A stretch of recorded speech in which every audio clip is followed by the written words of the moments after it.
On an average workout day, Rich Froning eats somewhere in the area of 200 grams of protein, 400 or 500 grams of carbohydrates, and 50 and 100 grams of fat. But what makes up those macronutrients and how he chooses what to eat might surprise you. This is Nick at BarBend.com, and today I'm interviewing Rich Froning's nutrition coach, Nick Shaw, to find out everything you want to know about the diet of the man who many people consider to be the greatest CrossFit athlete of all time. Froning has won the CrossFit Games as an individual 4 times, which was the most of any person ever until Matt Fraser won his 4th title in 2019. But since Froning won his last title as an individual, he's competed with his team CrossFit Mayhem and won the team division at 4 separate games as well. So you can argue that no one has had a bigger impact on the sport than Rich Froning. I mean, you do argue that. And Froning works very closely with Nick Shaw, who is the CEO of Renaissance Periodization, which is a popular nutrition company that also works with a lot of other CrossFit athletes, including Annie Thorstadter. So today we're going to be talking about fasting and CrossFit, how much protein you should be consuming, the 3 types of carbohydrates that Froning pays attention to, and ideal supplements to get really, really good at CrossFit. So let's get started with fasting. Why would you not eat to get better at CrossFit? Since I've been doing the intermittent fasting, so I go 1 p.m. to 9 p.m., I'll eat all my calories within that time. And I don't restrict any calories. I try to get as many calories as I can within that time. So Froning likes to eat during an 8-hour window. So typically he says he trains from 8 till 12, then has a 2-hour break, then trains from 2 until 4 or 5. And he used to not really eat anything until after that. But since he's been working with Mr. Shaw, he's convinced him to move his feeding window back a little bit so that he eats during that 2-hour break and can get some extra calories in. And frankly, Nick Shaw is not a fan of fasting to improve CrossFit performance, but it's not a deal breaker. And so he asked me, he's like, hey, what do you think about intermittent fasting? And I said, it's okay. It's not going to be ideal. It's not optimal. It's not like the best thing you can do. And I sent him some research saying like, hey, here's some studies saying that, for like high-level athletes, it's probably not the best. As a coach, right, there's sort of this fine line. You want things to be optimal versus you want to give people some wiggle room, personal preference in there. If someone's not going to follow a diet, do you want to hammer home this idea that like everything has to be super perfect, precise, optimal, but then they don't stick to it? So Renaissance Periodization has this sort of pyramid model that looks like this, where you try and prioritize what's important in your diet. They say that calories are 50%, macronutrients are about 30%, supplements and hydration, that's about 10%, and again, if nutrient timing is like 10% of your diet success, you're shifting some of that by fasting, but a few percentage points in the grand scheme of things, not been too detrimental to his performance. So to sum up on fasting, it's not ideal to have huge gaps between your meals, especially if you're training twice a day, and especially if you're trying to put on muscle. But if it makes it easier to stick to your calories and macros, then it's not really a huge deal. The timing is a relatively small part of the puzzle. It's more important to focus on your calories and your macros. So let's talk macronutrients. Pretty much every meal, other than the shakes, are 45 grams of protein, 25 grams of healthy fats, and then usually about 100 or 120 grams of carbohydrates. This one will be 100 grams of carbohydrate. And now we come to the big question, the one that's most often asked when it comes to athletes and macros. How much protein should you be consuming?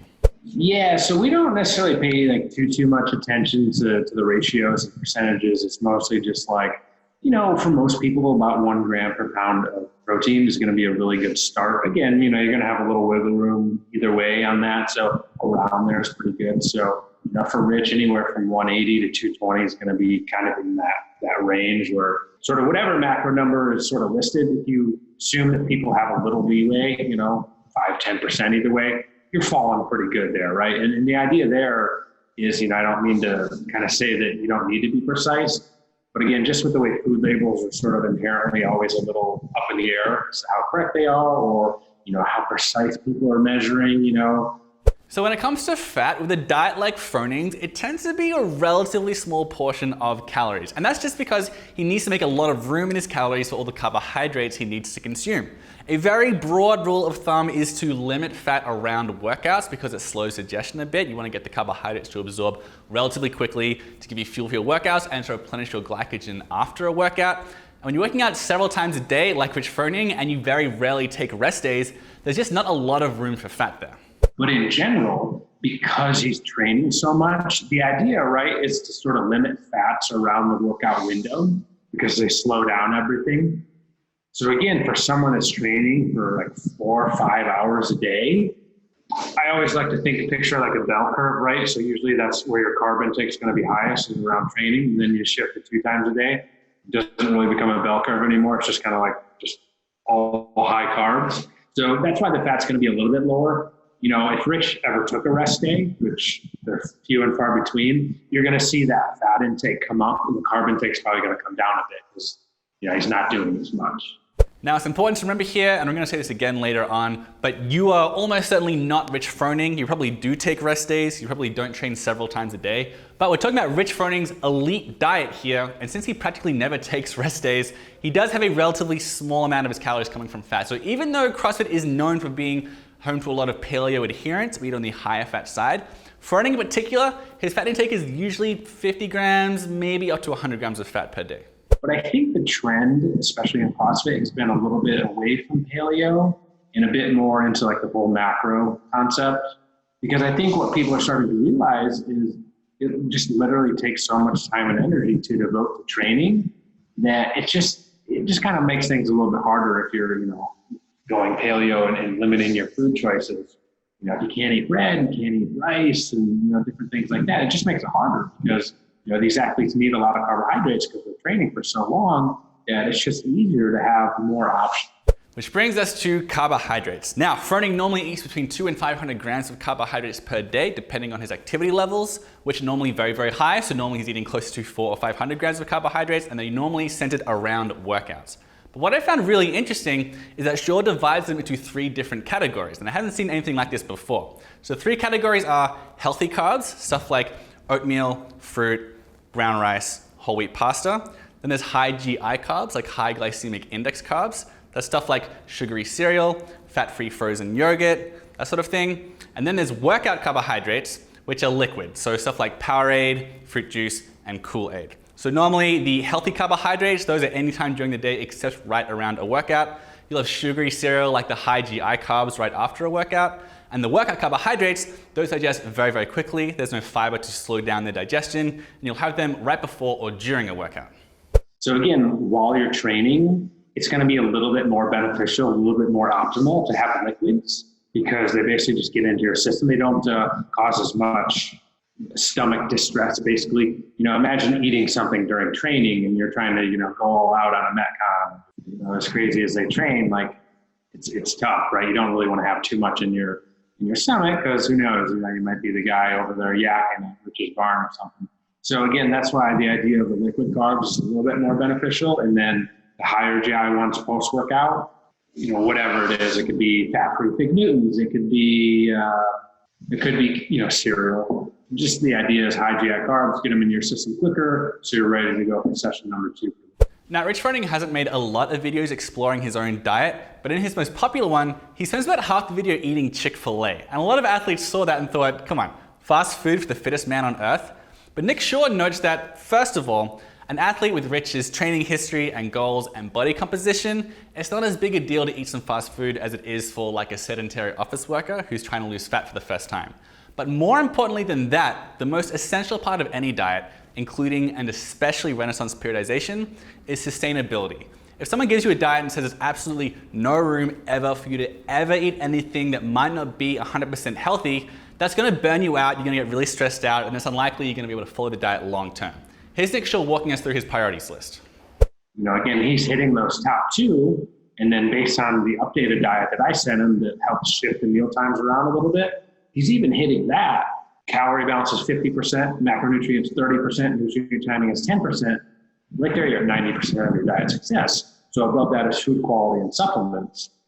So food quality is like basically where do you get your food sources from? So, you know, Chick-fil-A, I'm not going to sit here and say that's ideal for everybody. You know, is he doing that every day? No, I don't think he's doing that every day. He gets trifecta, you know, food delivered to his house and his gym. So like he's got some better sources. It's all just a balancing act, right? And there's some trade-offs in there for sure. So that's a pretty thorough look at the diet of the man who may be the most iconic CrossFit athlete of all time. But what does that mean for regular CrossFit athletes like yourself? Well, as Nick Shaw has noted several times so far, you're not Rich Froning, and that guy's body composition, muscle mass, training goals, training history, training frequency, they're off the charts elite. So he has slightly different rules to follow than you, mainly that he needs more calories and more carbohydrates.